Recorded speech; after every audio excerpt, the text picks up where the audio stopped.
Bom, então, para essa análise de hoje, como eu faço todos os dias aqui no canal, eu trouxe 2 temas. Todos os dias, 2 vídeos, cada um dos vídeos com 2 temas cada, totalizando 4 temas geopolíticos diários de segunda a sexta-feira aqui no canal.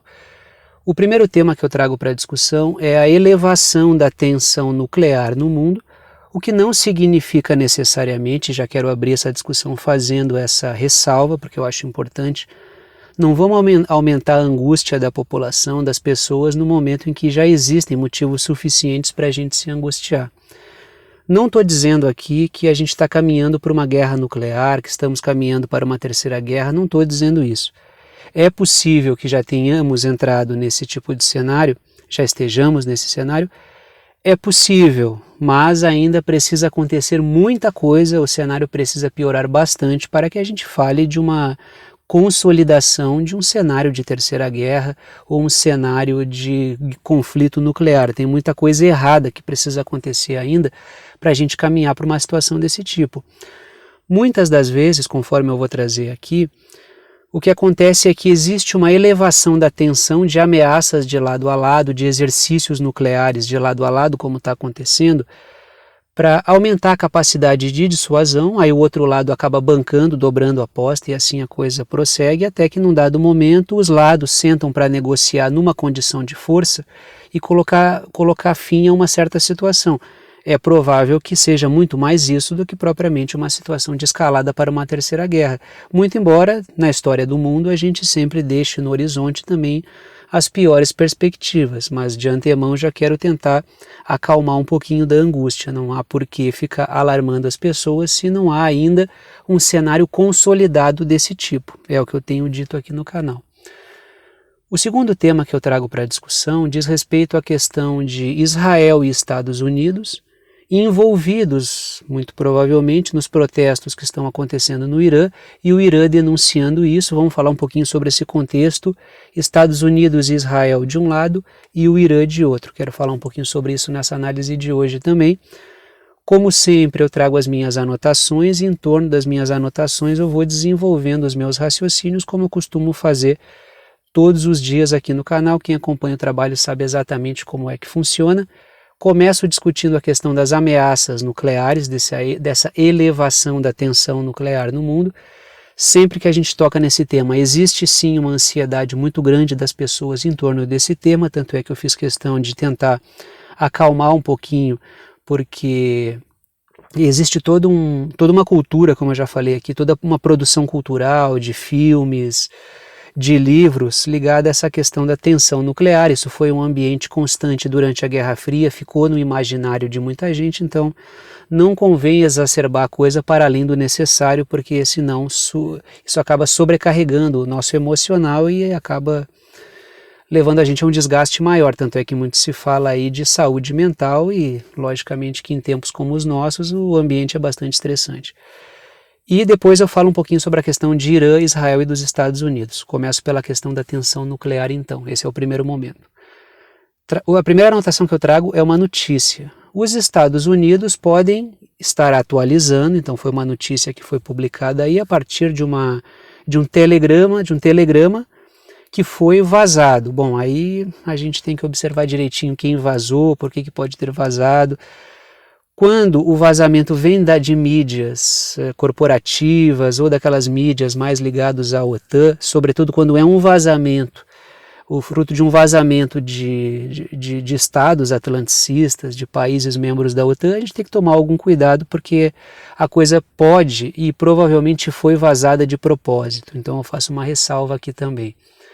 Os Estados Unidos podem estar atualizando o seu arsenal nuclear das suas bases que se encontram na Europa. Então os Estados Unidos estão num movimento, segundo esse telegrama vazado por um portal, que é o portal O Político, e segundo esse portal, os Estados Unidos, segundo esse telegrama que foi vazado, e essa notícia saiu nesse portal O Político, os Estados Unidos até dezembro estão cogitando renovar o seu arsenal de bombas nucleares, seu arsenal nuclear que se encontra em bases na Europa.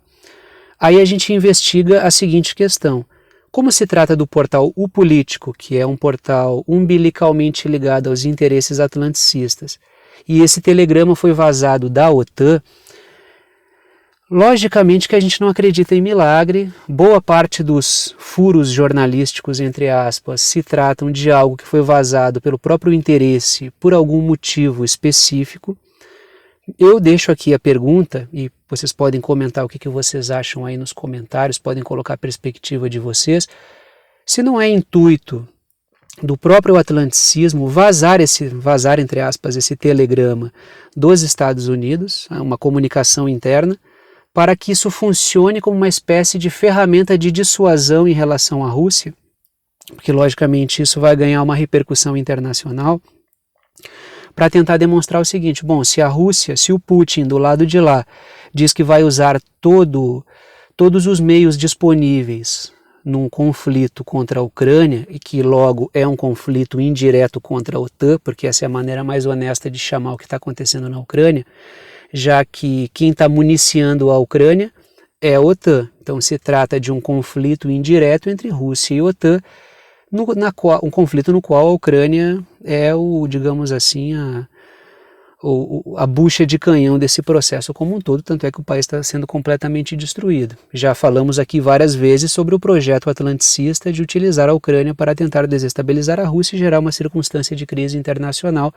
Tanto é que falamos aqui no canal sobre um relatório da RAND Corporation, que é um centro de estudos militar norte-americano, um relatório de 2019, traçando ponto por ponto tudo o que está acontecendo agora. Ou seja, isso já estava na prancheta, utilizar a Ucrânia como uma forma de tentar desestabilizar a Rússia. O Euromaidan em 2013 e 2014 já teve essa função.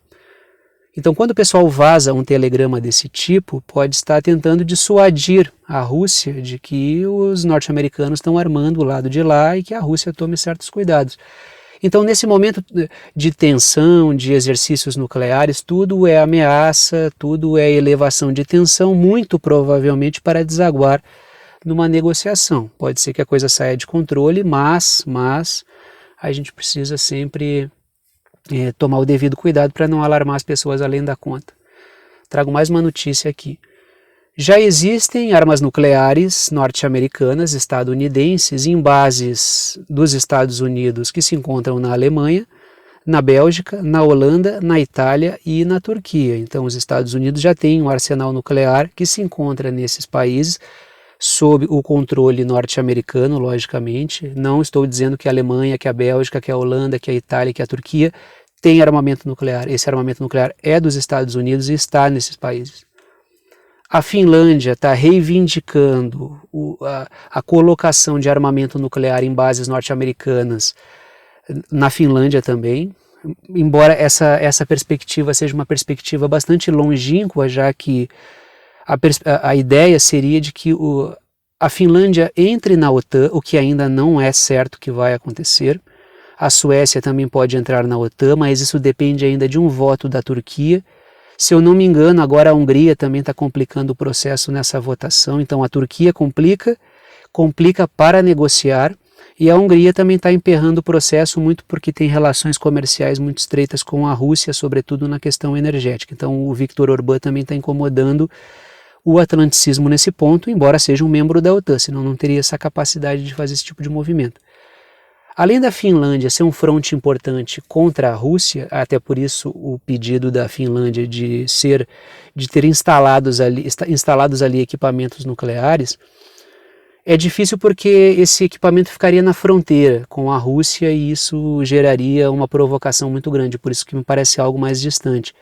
Mas a colocação da Finlândia na OTAN também é fundamental porque existe toda uma discussão sobre o aumento da militarização do Ártico, que é um tema que eu tenho discutido aqui, e a Finlândia tem uma posição estratégica. Mas todas são questões muito complicadas. Tanto é que tem um país que está reivindicando há um bom tempo a instalação de armamento nuclear no seu país, logicamente que por intermédio da OTAN e sob o controle dos Estados Unidos, não é entregar armamento nuclear para o país, que é a Polônia, mas logicamente que os Estados Unidos não vão colocar armamento nuclear na Polônia, porque a Polônia é um país de uma política bastante volátil, tem relações problemáticas com a União Europeia, tem relações problemáticas com a Alemanha e tem relações problemáticas com a Rússia também.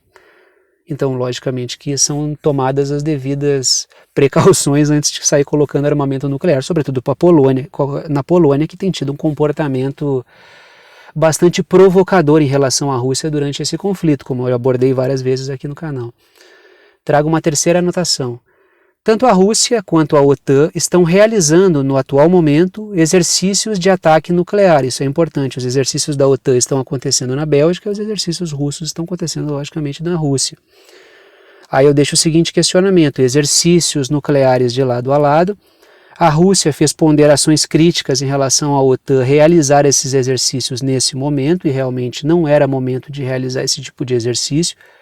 A OTAN, o próprio Stoltenberg, que é o secretário-geral da OTAN, falou que se a OTAN não realizasse esses exercícios, isso poderia passar a mensagem de uma fraqueza atlanticista e poderia servir como um indicativo positivo para que o Putin continue suas operações de avanço na Ucrânia, segundo o Stoltenberg. Estou colocando a posição do Stoltenberg aqui. Então ele manteve esses exercícios e a Rússia também está fazendo seus exercícios também. E isso gerou uma certa situação de aumento da tensão. Muito provavelmente, aqui eu deixo o questionamento, por uma tensão, tentativa de dissuasão, coloca as armas na mesa para negociar numa situação de poder. Me parece ser muito mais isso do que realmente uma escalada para um ataque nuclear. Tanto é que tempos atrás, algumas semanas, alguns dias atrás, acho que não fecha mês isso, eu perco muito a noção do tempo, para mim o tempo passa muito rápido, tá? Mas faz alguns dias, algumas semanas, que o Joe Biden falou sobre um Armagedon nuclear. Aí o Pentágono vinha desmentindo o Joe Biden sobre esse processo. Disse que, segundo o próprio Lloyd Austin, que é a pessoa que está à frente do Pentágono, do setor de defesa dos Estados Unidos, o Lloyd Austin disse que não havia materialidade para afirmar que a Rússia poderia promover qualquer ataque na Ucrânia com armamento nuclear tático, qualquer ataque tático de maneira nuclear na Ucrânia. Isso não poderia acontecer, ou não havia indício concreto de que isso aconteceria. Então a coisa fica muito mais no campo da ameaça, da tensão, do que propriamente voltado para algo que irá acontecer.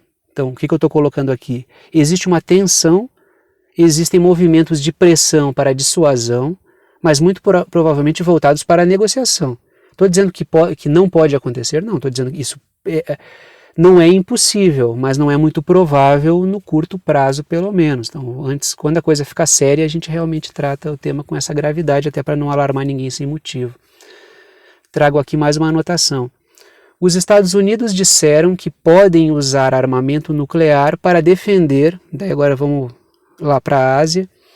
Os Estados Unidos disseram que podem utilizar armamento nuclear, repito, é a segunda vez que eu falo dessa notícia aqui no canal, nuclear para defender aliados na Ásia. Os Estados Unidos estão falando de quem e contra quem aqui? Os Estados Unidos estão falando em específico dos seus aliados Coreia do Sul e Japão, e estão fazendo uma pressão contra a Coreia do Norte, contra os exercícios que a Coreia do Norte tem realizado, os testes de mísseis. A Coreia do Norte tem armamento nuclear e ela não vai voltar atrás nesse seu projeto nuclear. O próprio governo norte-coreano falou que não vai voltar atrás nesse projeto, e a tendência é de que o projeto siga avançando. Comentei aqui recentemente, tenho falado bastante sobre essa questão da Coreia do Norte, que na posição em que a Coreia do Norte se encontra, não é nem saudável ela retroceder em seus projetos militares. Um retrocesso da Coreia do Norte e uma deposição de armas para conversar significa que o regime vai ser completamente atropelado, dado que o regime norte-coreano ele tem um posicionamento completamente crítico em relação ao atlanticismo e crítico em relação a todo o sistema capitalista. Então a posição que a Coreia do Norte nutre hoje em dia não permite que ela deponha as armas ou tente sentar para conversar numa posição desfavorável.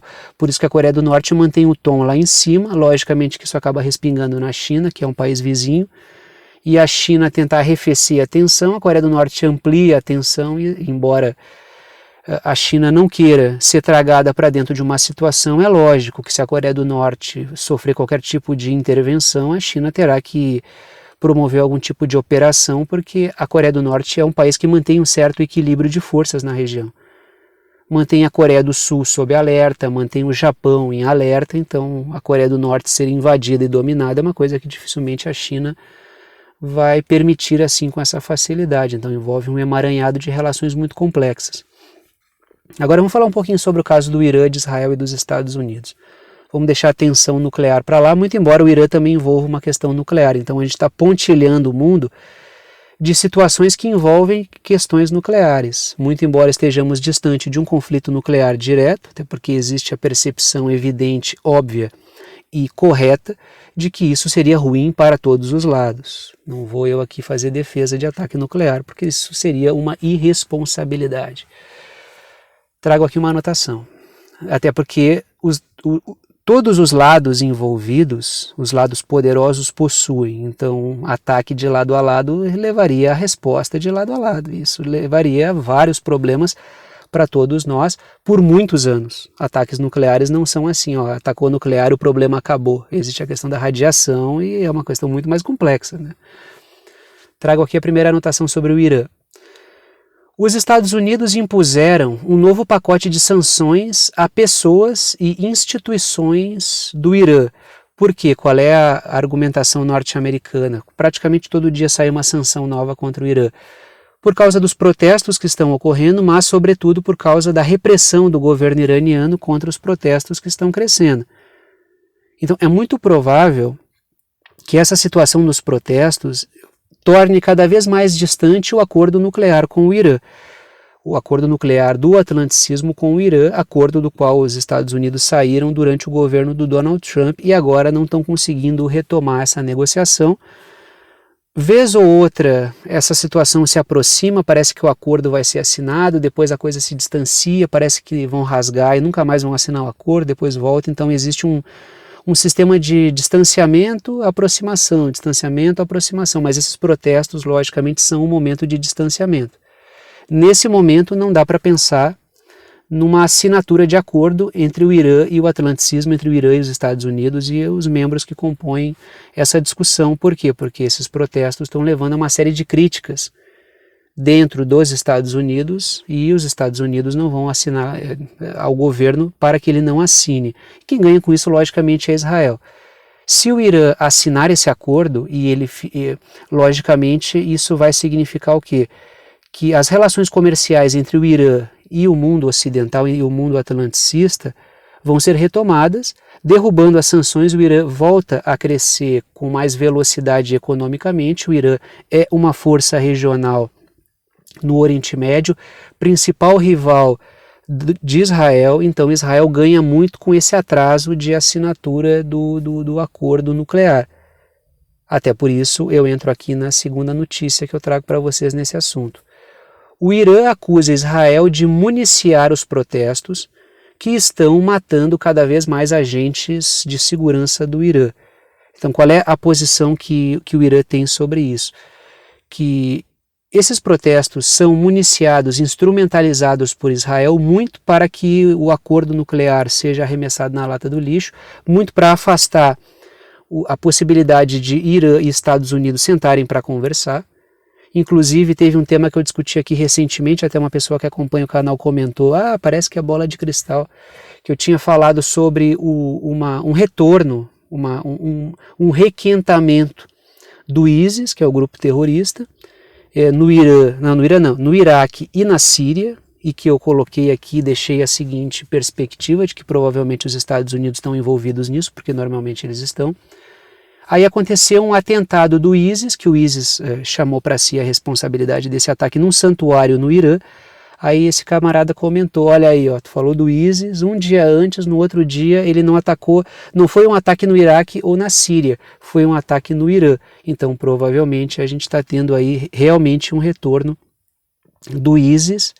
E logicamente, se há o ISIS, os Estados Unidos têm aquela narrativa de combater o terrorismo, aumentar a sua presença militar, logicamente que não dentro do Irã. Dentro do Irã os Estados Unidos não têm presença militar, mas tem presença militar na Síria, e inclusive usa essa presença militar para roubar trigo, para roubar petróleo da Síria, e utiliza também essa presença militar no Iraque para manter o país desestabilizado, e logicamente que dentro do Irã ainda não há presença norte-americana, mas o governo dos Estados Unidos tem falado sobre dar o maior suporte possível aos protestos que estão acontecendo dentro do Irã, que começaram por causa do episódio daquela moça que morreu quando estava sob a custódia da polícia, quando foi detida por causa do uso inadequado do véu, que é uma discussão bastante complicada que existe dentro do Irã.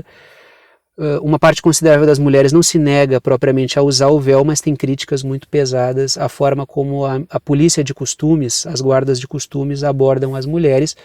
Isso foi também amplificado pelo fato dessa moça que morreu ser curda, e isso também envolve a questão dos curdos dentro do Irã, que é outra questão complexa, que está ligada ao país, que é uma questão separatista e também instrumentalizada pelos Estados Unidos. Trago mais uma anotação. O governo de Israel afirmou, aí a gente já que a gente está falando de Israel e do Irã, Israel também colocou lenha na fogueira. Foi não o primeiro-ministro de Israel, tá? Foi o presidente de Israel que falou isso, não foi o primeiro-ministro, sim o presidente. O presidente de Israel afirmou que drones iranianos estão sendo usados na Ucrânia, então ele requenta aquela história novamente. A Rússia nega que esteja usando drones iranianos, muito provavelmente o que a Rússia está utilizando é tecnologia de drones iranianos em drones russos, mas os drones não são os drones enviados pelo Irã. E aqui eu ainda estou especulando, o governo russo nega que esteja usando drones iranianos e o governo do Irã também nega que os drones iranianos estejam sendo usados na Ucrânia por parte da Rússia. Inclusive o governo iraniano falou que se isso for realmente constatado, o governo iraniano vai tomar providências, porque não é do interesse iraniano intervir diretamente no conflito que está acontecendo na Ucrânia, porque isso gera repercussões para o governo iraniano.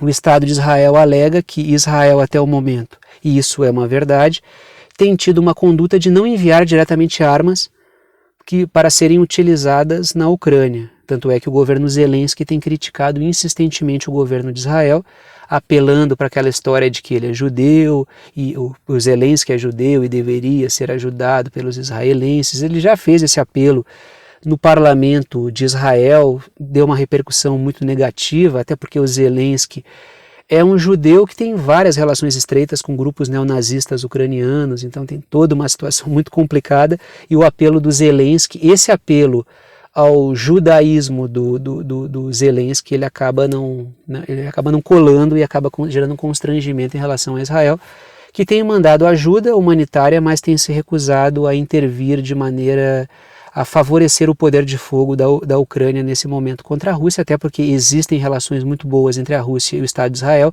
e existe um percentual enorme da população israelense que é de origem russa. Então o Israel toma um certo cuidado nesse sentido, mas ele aproveita o ensejo para acusar o Irã, do tipo, nós não estamos fazendo nada, mas o Irã está lá. O Zelensky, inclusive, repete isso para dizer, olha, o Irã está intervindo, então Israel tem que ajudar. Então existe